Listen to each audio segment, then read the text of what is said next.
and I was very sad because they lost 120 to 119. So the dream of going 4-0 on this road trip, which would have been highly, I would say 3-1 is highly impressive considering the level of competition and the fact that the one loss was a 1-point loss to the Grizzlies, who were without Ja Morant, but we were without our all-star as well, officially. Alperen Sengun made the all-star. You should be, Alpie. You should be. All in all, a good trip, even though last night, a wild ending to that game, too. It was a wild, but it's just an awful second half where they collapsed. Yeah. They had 12 turnovers in the game. 5 of them were in the fourth quarter, the Rockets did. And they were just sloppy and turning the ball over and playing poor transition defense.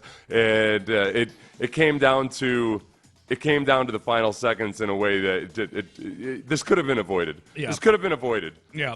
If they just weren't, taking precautions. Yeah. They just practiced safe sex. It was wild. The referees thought that Taylor Jenkins called a timeout, and he didn't, and he got all mad. And because he scored. Yeah. And they said, "Oh no, we thought you guys had scored called a timeout." Yeah. So at that point, I would imagine if the Grizzlies had lost this game, there'd all be all kinds of conspiracy theories floating around about the league trying to help out the Rockets, which I'm here for. Yeah. Oh yeah. No, I'm here to be the Chiefs of the NBA for sure. The Kansas City Chiefs. So yeah, all in all, not a bad week for the Rockets. 3-1.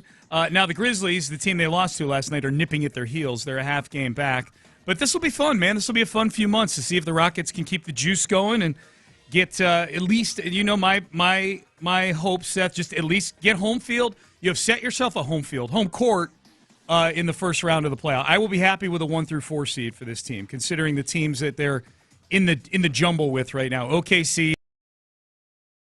The Grizzlies are looking been good so far, and congrats to Alperen Sengun for making the All-Star team. That was cool. The first homegrown Rockets player, the first drafted Rockets player to make the All-Star game since Yao Ming.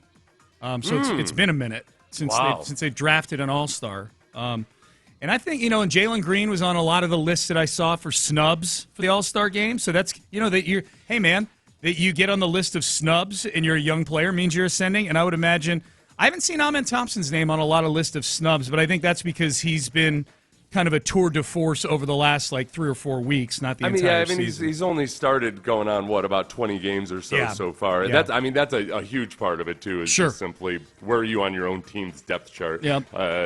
That tends to carry more weight.